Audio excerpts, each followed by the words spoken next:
todo mundo começa a não cumprir e o negócio explode. O que eu acho que está acontecendo no Brasil?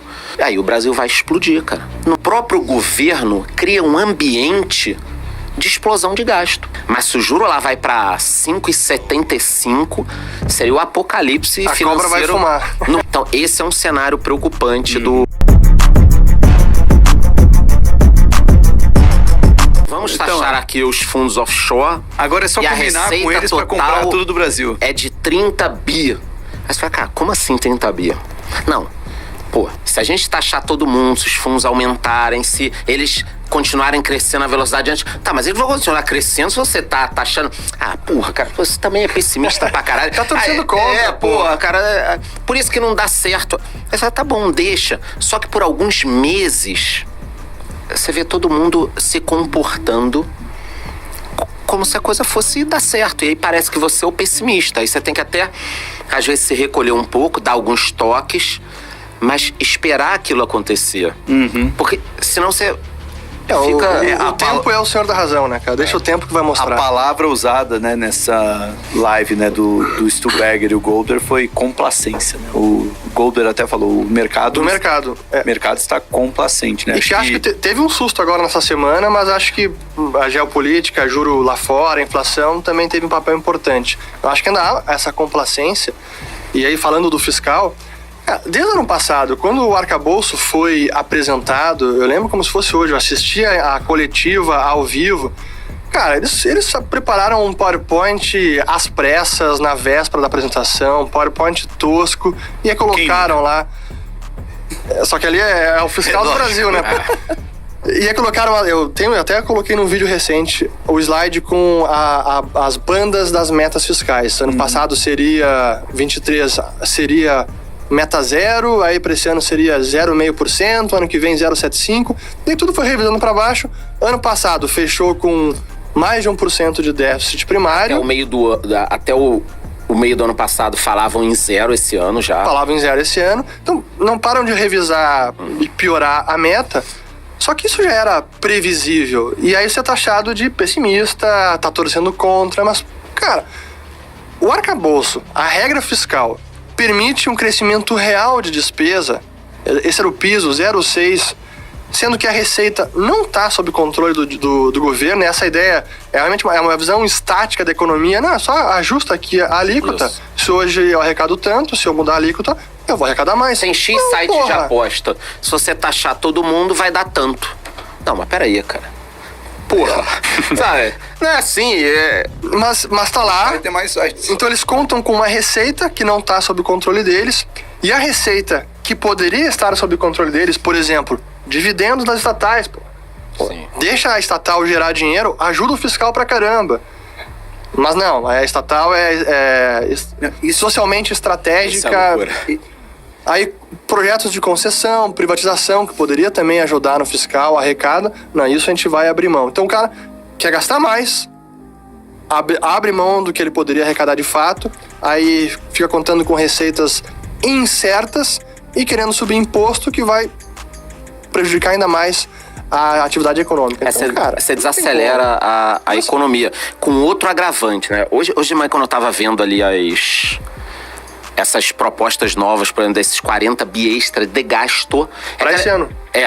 Não, já tudo automático. Fora que isso vai criando uma bola de neve. Quando eu vi esses 40 bi, e aí tem o Congresso, o Judiciário, todo mundo querendo, você começa a reparar uma outra coisa. Vamos imaginar uma família em que é marido, mulher, tem os avós ali morando na mesma casa, 3 filhos.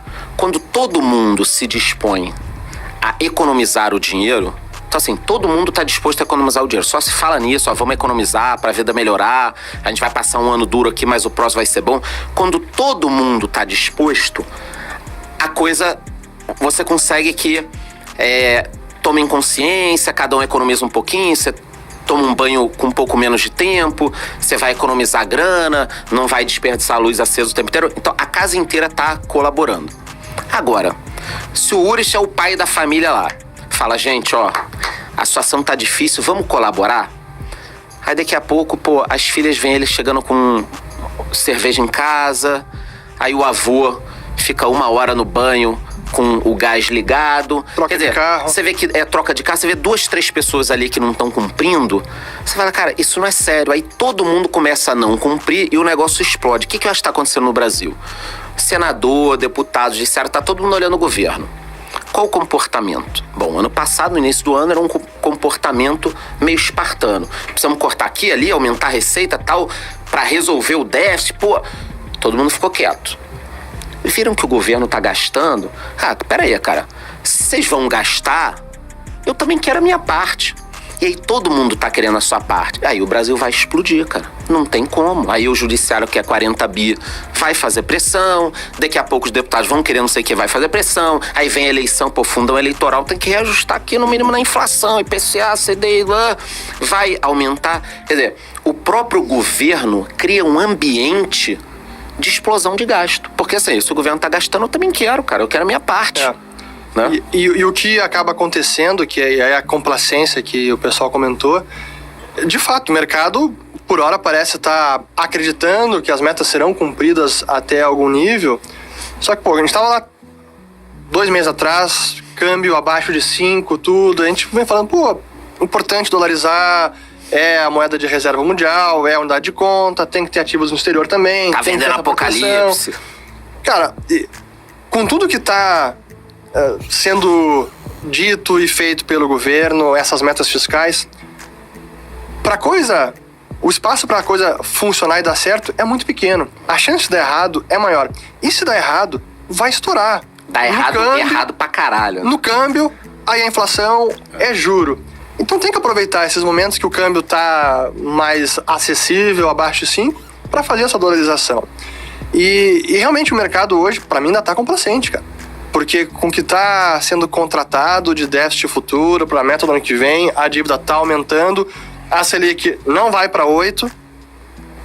Cara, o que vai ser o déficit? O que vai ser a dívida ano que vem, no ano seguinte? E o mercado, não, o dólar tá bem, o dólar tá 5,25, 5,20. Quando começar leilão e não conseguir captar qualquer juro. E aí qual é o choque que o governo pode sentir? E esse sinal, quem pode dar esse choque, quem pode dar é o mercado. Cara, vai estourar no câmbio. É saída de capital, é o câmbio de volta lá para 6, é o DI futuro subir mais ainda e descolar do juro longo lá fora. É esse sinal que o mercado pode dar, mas ainda não deu. Essa complacência eu não tava esperando já no curto prazo um IPCI mais 6 e pouco. Exato. IPCA mais 6 e pouco. E apareceu o IPCA mais 6 e pouco. Eu acho que o mercado começou a se mover, né? Eu acho que ele estava mais complacente semanas atrás. Pô, o dólar saiu de abaixo de 5 para quase 5,30. 4,85 para 5,30. Questão de dias, né? Foram poucas semanas. É que em meio a tudo isso, veio a sinalização que o juro deve demorar para cair nos Estados Unidos, né? Exato. Vamos lembrar, a gente chegou a pensar em 6 cortes. Agora seria o primeiro. Março seria o primeiro. Ontem o pessoal tá discutindo se talvez não tivesse um aumento de juros.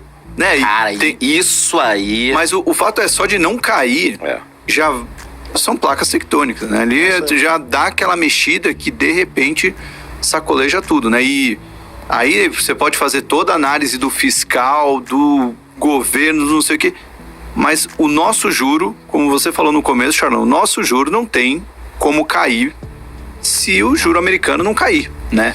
A gente, historicamente, ali a gente tem uma distância ali que já estaria ali quase que no patamar atual, né? Então, assim, por um lado já está no preço. Por outro lado, a gente pode desancorar isso, né? Ter uma percepção de piora que pode fazer o nosso juro ficar mais alto do que está lá fora. E se demorar para cair, putz, aí Tem alguns cenários que podem mexer com isso, né? Pro lado positivo e negativo. Positivo pra gente, não pro resto do mundo, né? Talvez uma crise na China imobiliária, que eu não sei como eles vão sair disso, de não ter uma crise. Eu acho que eles estão tentando investir muito no segmento elétrico, de veículo elétrico, para tentar contornar um pouco. Mas o mercado imobiliário lá chegou no limite de criar e não vender e estocar, né? O estoque já está num patamar surreal. Uma crise na China poderia reduzir o ritmo mundial e aí talvez a coisa se organizar um pouco melhor e até diminuir um pouco esse poder da China que causa uma instabilidade geopolítica. Porque é bem da verdade. Se a gente parar para pensar, a Rússia só invadiu a Ucrânia e o Irã só atacou Israel, o Hamas também atacou Israel, porque hoje a gente tem uma instabilidade geopolítica. E a China, ela virou um player muito importante.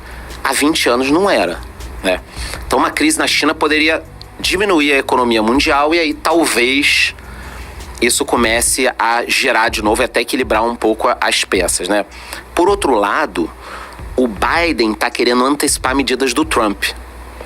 Taxar importações da China, mete 200% aqui, mete não sei o quê. Já aumentou de aço nessa semana. Então, né? mas por que ele aumentou de aço? Porque o Trump tá falando que vai aumentar quando entrar. Porque assim, qual o sentido do Biden aumentar agora, no último ano de governo, na porta final aumentar o aço agora? Se ele acha isso uma coisa importante, por que ele não aumentou antes? Porque ele tá querendo ganhar votos do Trump.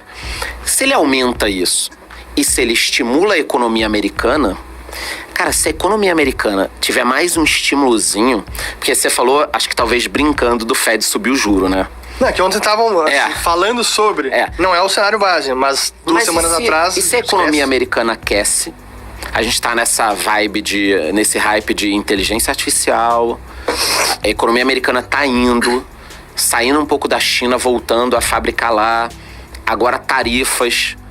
Cara, é uma chance pequena, sei lá, 5%, 10%. Mas se o juro lá vai pra 5,75, seria o apocalipse financeiro no mundo, assim, pelo menos por um mês. Depois acomoda, vê e tal. Mas seria pra quem pensa no longo prazo, que nem a minha carteira lá, você vai ter mais 2 anos investindo com ativos baratos. Mas daria um sustinho, assim, absurdo. E outro susto pode ser uma guerra mais profunda entre Israel e Irã, onde você fala do petróleo petróleo a $120. É juro americano mais alto ou igual e Selic. Você vai fazer o que aqui no Brasil? Você vai segurar 40% de defasagem da gasolina? A Petrobras vai dar prejuízo? Não vai poder fazer um negócio desse. Então, esse é um cenário preocupante de uma guerra dessas, que na minha visão beneficia muito ainda uma guerra dessa, Rússia e China. Então, quando você tem um interesse muito pesado desses, cara, é complicado, porque eles não precisam entrar na guerra, né? Uma guerra dessa, você puxa os Estados Unidos pra guerra, é mais orçamento de defesa, é mais não sei o quê, é confusão nas eleições e tal. E Rússia e China ficam só ali olhando, sendo que a Rússia tá super bem com esse petróleo na PQP. Então tá tudo bem. E a China, se os Estados Unidos tiverem que se preocupar com a China, não vão ficar se preocupando com tarifa, com uma porrada de coisa.